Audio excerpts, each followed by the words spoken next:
Hello students, welcome to premier institute of science. और कैसे हैं आप लोग? सब बढ़िया। चलिए फिर स्टार्ट किया जाए। तो लास्ट क्लास में हम लोगों ने प्लेन करंट कैरिंग वायर के बारे में बात कंप्लीट की थी और बेटा सारे न्यूमेरिकल कंप्लीट किए थे। आज अपनी बात करनी है हमें करंट कैरिंग कॉइल के बारे में। तो ये मेरे पास एक करंट कैरिंग कॉइल है, ठीक है। तो ये मैंने छोटा सा टॉपिक बना लिया, कॉइल, ठीक है। याद रखना है ये मेरे पास एक करंट कैरिंग कॉइल है। अब समझेंगे जरा इसे। ये मेरे पास एक करंट कैरिंग कॉइल है। अब इस करंट कैरिंग कॉइल में यहाँ पर ये सेंटर ले लिया मैंने, ठीक है। इस डिस्टेंस को मैंने आर इंडिकेट कर दिया।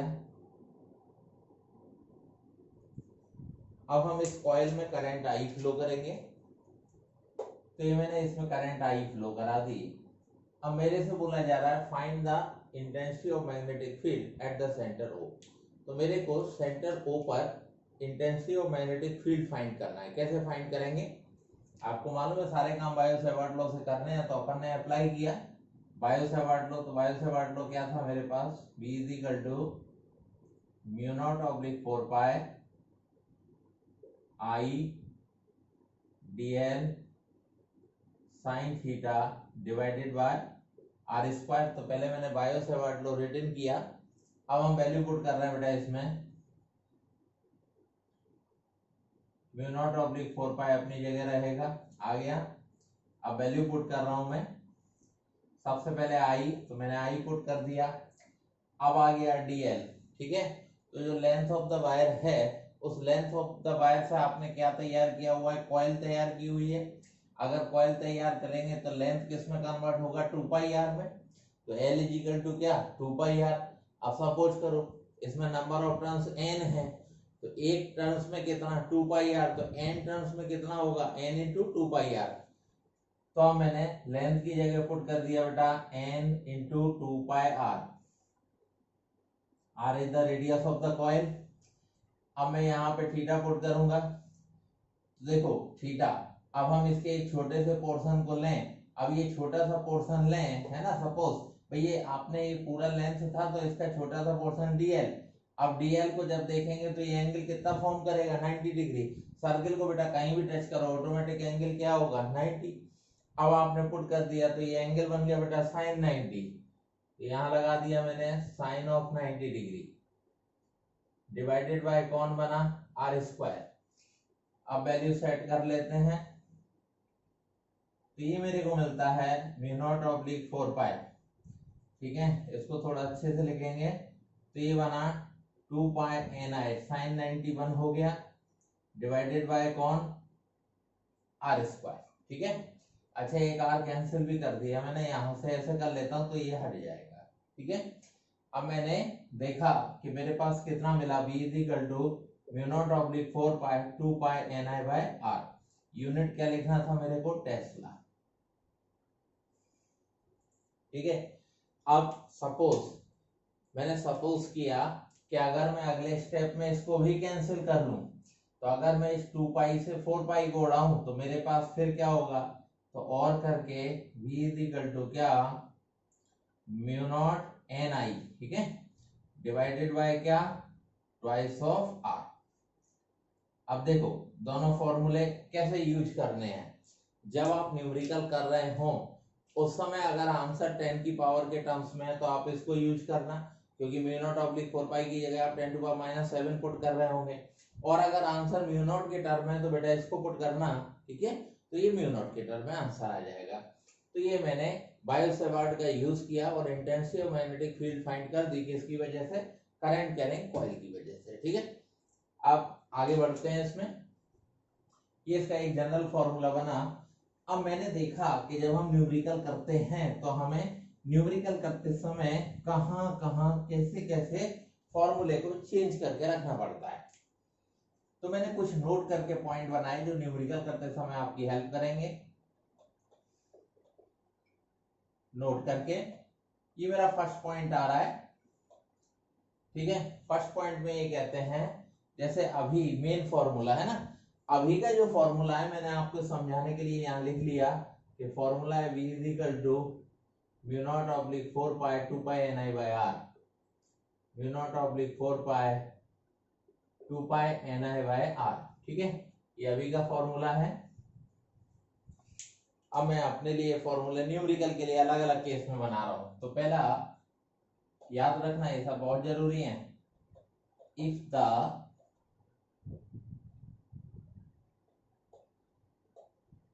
लेंथ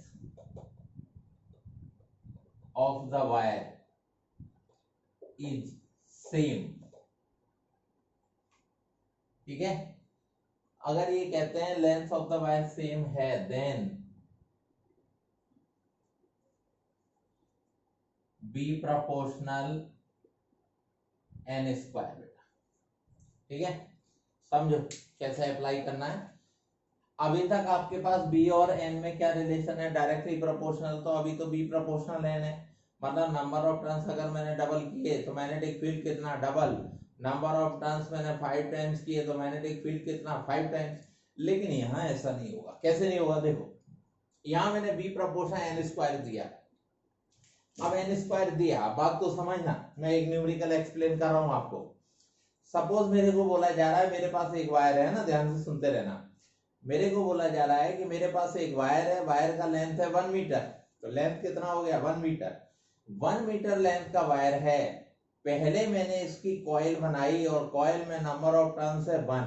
ठीक है, तो कॉइल में नंबर ऑफ टर्न्स कितना आ गया, 1। बेटा जब नंबर ऑफ टर्न्स 1 है तो रेडियस कितना, r। अब मेरे से बोला गया कि इसी हमने वायर को फिर से लिया। अब इसी वायर को फिर से लिया मतलब length of the wire same है ना। इसी वायर को फिर से लिया और डबल टर्न्स वाली कॉइल बनाई। अब ध्यान दो, आपने कॉइल में नंबर ऑफ टर्न्स कितने कर दिए, डबल। अरे यार नंबर ऑफ टर्न्स डबल करोगे तो ऑटोमेटिक रेडियस ऑफ हुआ कि नहीं हुआ। ठीक है भाई, देखो पहले मैंने सिंगल टर्न लिया तो रेडियस आर है। अभी उस 1 की जगह में उतने ही लेंथ ऑफ वायर में अगर डबल टर्न बनाऊंगा तो ऑटोमेटिक रेडियस हाफ होगी कि नहीं होगी, बिल्कुल सही बात है, होगी होगी। ठीक है, तो अगर हम इसको हाफ करते हैं तो ऑटोमेटिकली रेडियस आपने जैसे हाफ कर दी। तो अब मैं फॉर्मूला यहां दिखा रहा हूं आपको, यहां मेरी बात समझना। मैंने आपसे बोला, थोड़ी देर समझो, नंबर ऑफ टर्न्स 1 है तो रेडियस मैंने सपोज की 1। अब उसी लेंथ ऑफ वायर में अगर मैंने नंबर ऑफ टर्न्स 2 किए तो रेडियस कितना होता है, 1/2 होता है ना। अब ये 1/2 यहाँ ऊपर जाएगा तो ये ऊपर पहुंच के कितना बनेगा, 4। कितना बनेगा, 4 बनेगा, है ना। तो मैंने यहीं से फॉर्मूला बनाया। कैसे, जब ये 1 है तो मैंने इसको भी मान लिया। अब नंबर ऑफ टर्न्स डबल करते हैं तो बेटे नंबर ऑफ टर्न्स डबल करते हैं तो रेडियस क्या होता है, हाफ। ऐसे ही सोचो, अगर तुमने, है ना, मेरी बात ध्यान से समझते जाना। ऐसे ही सोचो, अगर तुमने नंबर ऑफ टर्न्स कर दिए कितने, 10, तो रेडियस कितना होगा जानते हैं, 1/10। नंबर ऑफ टर्न्स कर दिए कितने, n, तो रेडियस कितना हो जाएगा जानते हैं, 1/n। अब ये 1/n हो जाएगा तो ये n कहाँ गया, ऊपर। तो टर्म किसका आ गया, n स्क्वायर का आ गया।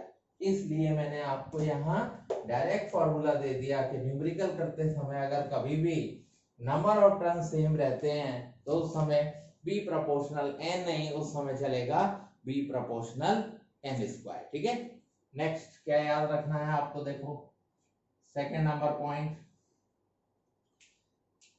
सेकेंड नंबर पॉइंट में ये हमसे कहते हैं कि या हो सकता है कभी हमें कंप्लीट कॉइल ना दी जाए।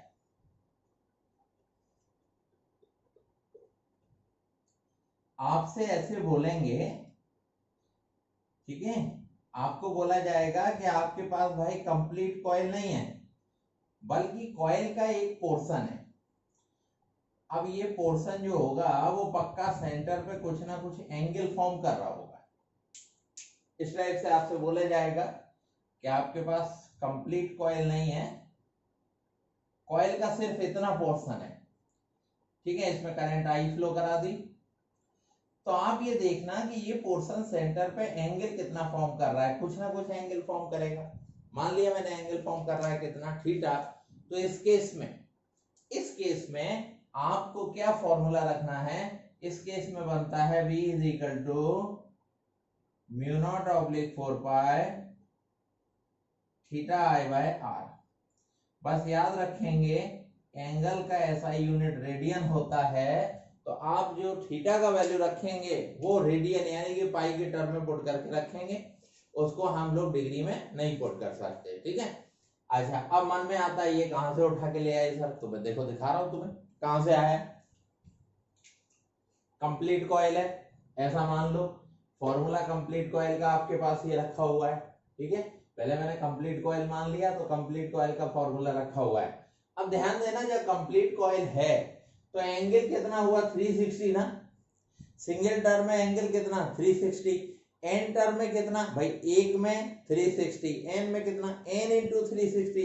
तो आपको ऐसा नहीं लग रहा है कि ये n इंटू 2 पाई ये किसका वैल्यू रखा हुआ है, ये थीटा का ही वैल्यू रखा हुआ है। तो मैंने इसको थीटा किया और फॉर्मूला बना दिया mu naught oblique 4 pi theta है बाय आर। तो इस टाइप की न्यूमेरिकल के लिए आपके पास फॉर्मूला आ गया, ठीक है। नेक्स्ट मैंने केस बनाया, नेक्स्ट केस आपके यहाँ डेरिवेशन है, ठीक है। इसको आगे मैं डेराइव करके दूंगा, क्योंकि इसका डेरिवेशन जो है वो एक दूसरे डेरिवेशन में भी काम आएगा, तो अपन एक साथ कर लेंगे उनको। तो इन्होंने हमसे बोला हुआ है कि हमारे पास एक यहाँ पे एक करंट कैरिंग कॉइल ले लेते हैं भाई। तो सपोज कर लो कि मेरे पास ये करंट कैरिंग कॉइल है, मैंने करंट आई फ्लो करा दिया है इसमें। अब ये मैंने लिया करंट कैरिंग कॉइल का सेंटर, तो ये सेंटर हो आ गया। सेंटर से कुछ डिस्टेंस पे मेरे को फील्ड फाइंड करना होगा। तो मैंने क्या किया, मैंने इस डिस्टेंस पे पॉइंट पी लिया है जिस पर मेरे को intensity of magnetic field find करनी है, और इस रेडियस को आर डिक्लेयर कर देते हैं, रेडियस ऑफ द कॉइल हो गया। तो करंट कैरिंग कॉइल के सेंटर से स्मॉल एक्स डिस्टेंस पे, बस पॉइंट जो है वो एक्सिस पे होना चाहिए। तो एक पॉइंट लिया हुआ है जो एक्सिस पर है, ठीक है, सेंटर से पास हो रही है। तो स्मॉल एक्स डिस्टेंस पे एक पॉइंट है, इस पॉइंट पे मेरे को इंटेंसिटी फाइंड करनी है, ठीक है। तो हम इंटेंसिटी फाइंड करेंगे बेटा। तो देखो कैसे करना है, आप सबसे पहले यहाँ आ जाएंगे, बट डेरिवेशन में अलग दिखाऊंगा इसका। तो ये डिस्टेंस मेरे पास कितना बनेगी, ये बनेगी बेटा under root of R square plus X square. तो इसको जब हमने ड्राइव किया, तो ड्राइव करने के बाद मेरे को फॉर्मूला मिला, तो बी सफिक्स में एक्सिस कर देता हूं तो जल्दी याद रहेगा आपको। तो B axis is equal to, मेरे पास बन के तैयार हुआ mu naught oblique 4 pi 2 pi N I, mu naught oblique 4 pi 2 pi N I, ठीक है।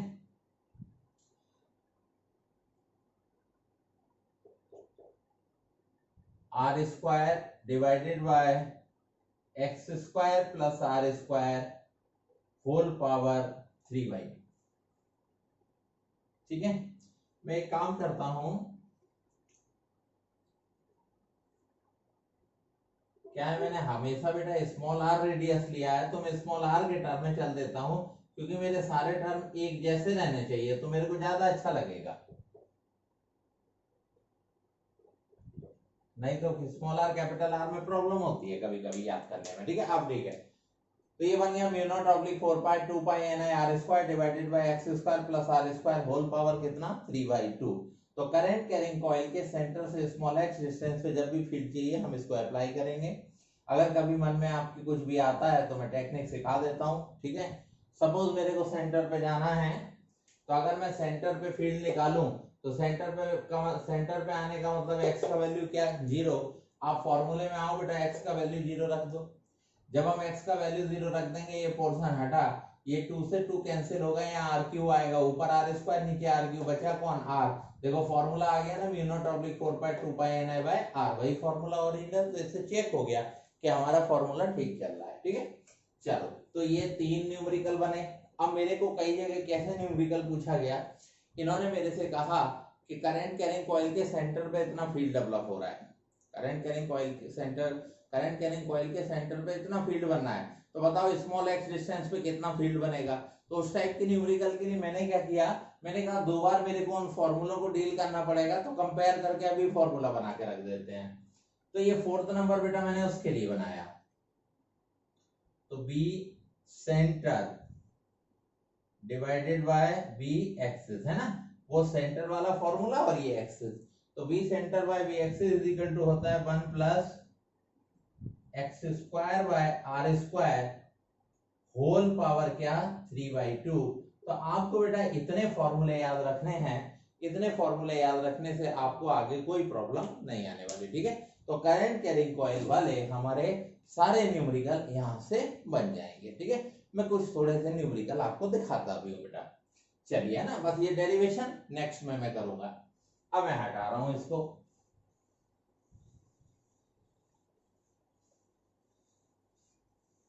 तो यहां से मैंने करंट कैरिंग कॉइल एक्सप्लेन किया। अब आपको कुछ न्यूमेरिकल कराते हैं ताकि आपकी प्रैक्टिस हो जाए बेटा।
एक और यहाँ पे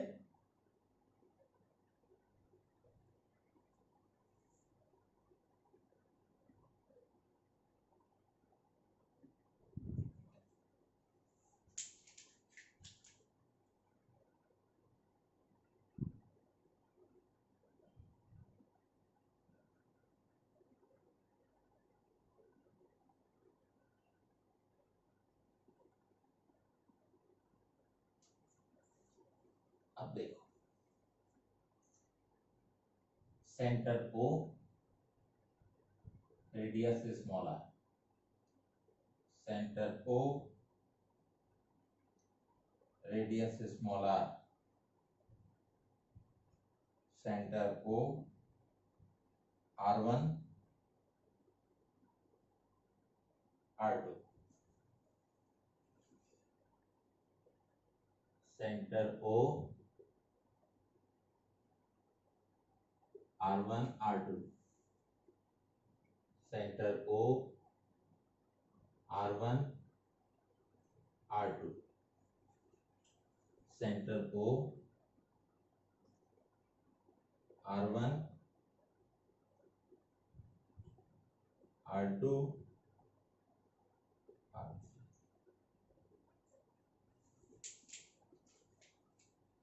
इस टाइप से करंट आ रहा है।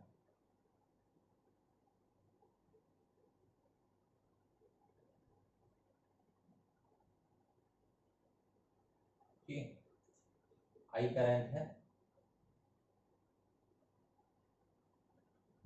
यही करंट पूरे में घूमेगा, ठीक है।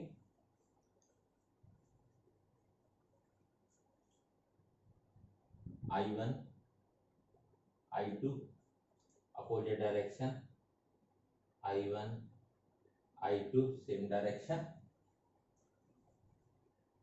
करंट I,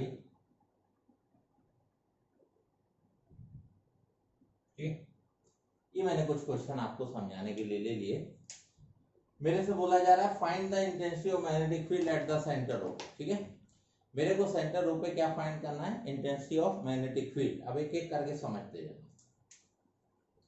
जिस पॉइंट पर इंटेंसिटी फाइंड करनी है वो पॉइंट कहाँ आ रहा है, इस वायर की एक्सिस पे आ रहा है। मैंने कहा था अगर पॉइंट वायर की एक्सिस पे आएगा तो इंटेंसिटी क्या होगी, 0। तो ये पोर्शन फील्ड डेवलप नहीं करेगा, ये पोर्शन फील्ड डेवलप नहीं करेगा। सिर्फ किसने डेवलप किया, हाफ कॉइल ने डेवलप किया। आप बड़े आराम से लिख सकते हैं B इज इक्वल टू क्या, म्यू नॉट ऑब्लिक 4 पाई 2 पाई n की जगह कितना 1/2 2 पाई ni डिवाइडेड बाय क्या r। वैल्यू को कैलकुलेट कर लेंगे, आंसर आ गया। डायरेक्शन की बात कर लेते हैं। कैसे बताया था मैंने, करंट की डायरेक्शन में थंब उंगलियां पॉइंट की तरफ, फील्ड कहाँ गया, अंदर। अंदर गया कैसे दिखाएंगे, सर्किल के अंदर क्रॉस। इस केस का आंसर आ गया। इस केस में आते हैं, ये पॉइंट इस वायर की एक्सिस पे आ रहा है, ये वायर कोई भी फील्ड नहीं बनाएगा। इस वायर की एक्सिस पे नहीं आ रहा, ये फील्ड बनाएगा। अब देखो ये 3/4 कॉइल है, ये भी फील्ड बनाएगी, और ये सेमी इनफाइनाइट वायर है, ये भी बनाएगा। तो इसने कितना बनाया, पहले मेरे को इसको देखना पड़ेगा। तो इसने कितना फील्ड बनाया, मान लीजिए ये 3/4 कॉइल ने 1/V1 फील्ड बनाया। कितना लिखूंगा मैं, म्यू नॉट ऑब्लिक 4 पाई 2 पाई n की जगह कितना 3/4 डिवाइडेड बाय क्या करना है, r। ठीक है। सेमी इनफाइनाइट ने कितना बनाया, मान लीजिए B2 बनाया। B2 इज इक्वल टू क्या करना है मेरे को, म्यू नॉट ऑब्लिक 4 पाई सेमी इनफाइनाइट कितना I/r। अब डायरेक्शन चेक करो, कॉइल में ऐसे भी कर लिया करो। ठीक है, कॉइल में मैंने घुमाया तो ये उंगलियां घुमा दी मैंने ऐसे, हम कहाँ जा रहा है, अंदर। तो इसका फील्ड अंदर, मतलब सर्किल के अंदर क्या हो गया, क्रॉस वायर। करंट की डायरेक्शन में था, उंगलियां पॉइंट की तरफ, फील्ड कहाँ आया, बाहर। इसका फील्ड कहाँ आ गया, बाहर। ठीक है। अब B1 B2 बेटा कहाँ इंडिकेट कर रहे हैं, अपोजिट डायरेक्शन में। जब अपोजिट में कर रहे हैं तो इसका आंसर कैसे बनाओगे, इसके आंसर के लिए आप बोलोगे B इज इक्वल टू क्या, B1 माइनस B2। ठीक है, इनको अपन पुट कर लेंगे, आंसर आ जाएगा। डायरेक्शन किसकी देनी है, डायरेक्शन उसी की देनी है जिसका मैग्नीट्यूड ग्रेटर है। इसमें मैग्नीट्यूड इसका ग्रेटर है तो डायरेक्शन ग्रेटर वाले की चलेगी। ठीक है, ये दोनों वैल्यू यहाँ पुट करेंगे, आंसर आ गया। अब इधर आते हैं, इस केस में बात करते हैं। तो देखो ये पोर्शन कोई भी फील्ड नहीं बनाएंगे, ये वाला वायर और ये वाला वायर, पॉइंट कहाँ आ रहा है, एक्सिस पे। इन दोनों क्या करो, कैंसिल कैंसिल कर दिया। अब देखो ये फर्स्ट पोर्शन और ये सेकेंड पोर्शन, तो दोनों हाफ कॉइल है। तो मैंने फर्स्ट पोर्शन की वजह से फील्ड लिया। फर्स्ट पोर्शन B1 कितना बनाएगा, देखो म्यू नॉट ऑब्लिक 4 पाई 2 पाई n की जगह कितना 1/2 डिवाइडेड बाय क्या R1। ठीक है, कहाँ जा रहा है, लगाते जाओ। तो ऐसे घुमाया, कहाँ गया, अंदर। सर्किल के अंदर कौन आ गया, क्रॉस। अब इसकी वजह से B2 देखो, B2 भी क्या है, same mu naught oblique 4 pi 2 पाई n आया, I आ गया, बस R बदला ना। इसका R क्या है, R2। डायरेक्शन उंगलियां ऐसे घुमाओ, कहाँ आ रहा है, बाहर। बाहर का मतलब सर्किल के अंदर कौन, डॉट। B1 B2 आ गए। अब दोनों अपोजिट हैं, अपोजिट है, क्या करोगे, माइनस माइनस। ठीक है, अब कौन ग्रेटर होगा, कैसे पता चलेगा, आपको मालूम है कॉइल के केस में B प्रोपोर्शनल 1/r होता है। जिसका R लेसर उसका फील्ड कैसा, ग्रेटर। तो R1 लेसर होगा तो B1 कैसा होगा, ग्रेटर। आंसर लाने के लिए क्या करना, B इज इक्वल टू लगा देना, B1 माइनस B2। ग्रेटर का डायरेक्शन क्या है, अंदर। तो फाइनल आंसर भी क्या होगा, अंदर। पुट करेंगे, सॉल्व करेंगे, आंसर निकालेंगे। ठीक है, अब इसमें आते हैं बेटा। ये देखो इस न्यूमेरिकल में ज्यादा डिफरेंस नहीं है। वहां भाई देखो अपोजिट डायरेक्शन, बस वहां हाफ कॉइल था और यहाँ क्या है, कंप्लीट कॉइल निकाला मैंने। इनर वाले के लिए B1 इज इक्वल टू, है ना। अब देखो ये दोनों के इनर का एक ही फॉर्मूला सेट होगा। तो B1 इज इक्वल टू क्या, म्यू नॉट ऑब्लिक 4 पाई 2 पाई n की जगह 1 आ गया, डिवाइडेड बाय कौन, R1। डायरेक्शन, ठीक है, तो इनकी डायरेक्शन कहाँ जा रही है, अंदर। अंदर तो मैंने सर्किल के अंदर क्या कर दिया, क्रॉस। दोनों न्यूमेरिकल एक साथ डील कर रहा हूं मैं। ठीक है, तो दोनों में मैंने लगाया, n की जगह 1, ये अंदर मैंने दिखा दिया। अब मैं B2 की बात करूंगा। ठीक है, तो B2 मैंने निकाल लिया, मान लीजिए मैंने B2 यहाँ निकाला। इधर दिखा देता हूं मैं B2 इसका। तो मैंने B2 निकाला, B2 इज इक्वल टू क्या होगा, म्यू नॉट ऑब्लिक 4 पाई 2 पाई n की जगह 1 आ गया, I आ गया, ठीक है। तो जैसे वहां हम लोग 1 में बात कर रहे थे I1 था, यहाँ कौन होगा I2 डिवाइडेड बाय कौन R2, ठीक है। B2 आ गया। अब ध्यान देना, इसमें अपोजिट में है, इस केस में ये अंदर और वो कहाँ बाहर, तो इसमें आपको लगाना होगा B1 माइनस B2 और डायरेक्शन अंदर वाले की चलेगी, ठीक है, क्लियर। भाई देखो इसका अंदर और इसका बाहर अपोजिट, यहाँ वैल्यू दोनों पुट करेंगे। अच्छा इसमें ये भी अंदर ये भी अंदर, इसका जब आंसर निकालेंगे तो B इज इक्वल टू क्या करना, B1 प्लस B2 करना, डायरेक्शन कहाँ गई अंदर, ठीक है। चलो ये भी निकल गया। अब इसकी बात करते हैं जरा, समझो। ये एंगल बना दिया थीटा, थीटा एंगल दिया हुआ था। अब देखो ये पोर्शन, थीटा को रेड कलर से बना देता हूं ताकि कंफ्यूज ना हो, गिवन है बेटा। अब देखो स्ट्रेट वायर पॉइंट है ना, पास हो रहा है, नहीं बनाएगा, नहीं बनाएगा, सारे पॉइंट से पास हो रहे हैं ना, कोई स्ट्रेट वायर यहाँ फील्ड नहीं बनाएगा। अब ये पोर्शन फील्ड बना के तैयार करेंगे। तो देखो इस पोर्शन ने फील्ड बनाया, B1 is equal to mu naught oblique 4 pi theta I by R ना, तो थीटा I बाय कौन R1, ठीक है। इस पोर्शन ने फील्ड बनाया, B2 इज इक्वल टू क्या mu naught oblique 4 pi theta I by R कौन R2। इस पोर्शन ने फील्ड बनाया, B3 इज इक्वल टू क्या mu naught oblique 4 pi theta I by R मतलब कौन R3। मैग्नीट्यूड निकाल दिए। अब डायरेक्शन देख लो बेटा, मैं डायरेक्शन दिखा देता हूं।